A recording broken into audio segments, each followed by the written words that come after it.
आज पूरी दुनिया के पास जो भी ज्ञान और उपलब्धियां हैं, अगर उसमें से संस्कृत भाषा के श्रेय को हटा लिया जाए तो संसार के पास नॉलेज और अचीवमेंट्स के नाम पर सिर्फ जीरो होगा। अरे नहीं, जीरो भी नहीं होगा, क्योंकि शून्य भी जगत को संस्कृत ने ही दिया है। संस्कृत भाषा न केवल हमारे देश भारत की बल्कि विश्व की सबसे प्राचीन भाषा है।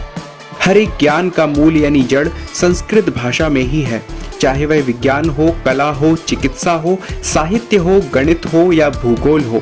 इसरो के चीफ चेयरमैन एस सोमनाथ ने कहा कि अंतरिक्ष विज्ञान के सिद्धांत उन्हें वेदों से मिले और चंद्रयान 3 की सफलता में भारतीय शास्त्रों का अहम योगदान है। आर्यभट्ट ने वेद पुराणों के आधार पर शून्य और दशमलव का आविष्कार किया, जिसके बिना धरती से चांद की दूरी का मेजरमेंट नहीं किया जा सकता था। ग्रेविटी यानी गुरुत्वाकर्षण का सिद्धांत न्यूटन की नहीं बल्कि 5वीं 6वीं शताब्दी में हुए वराहमिहिर की देन है।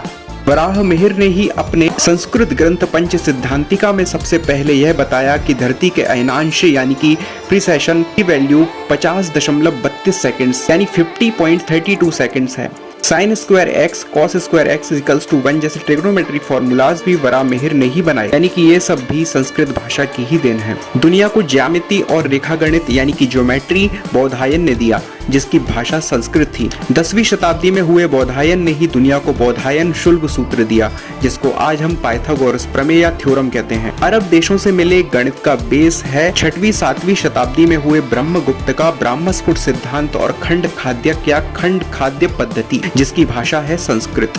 दुनिया को बीज गणित 12वीं सदी में हुए भास्कराचार्य ने दिया, जिसको आज हम एलजेब्रा कहते हैं, जो इनके द्वारा लिखित ग्रंथ सिद्धांत शिरोमणि में वर्णित है और इसकी भाषा भी है संस्कृत। यान और विमानों की जानकारी हमें सर्वप्रथम वाल्मीकि रामायण, महाभारत और 18 पुराणों में मिलती है, जो विभिन्न लोकों या ग्रहों तक जा सकते थे।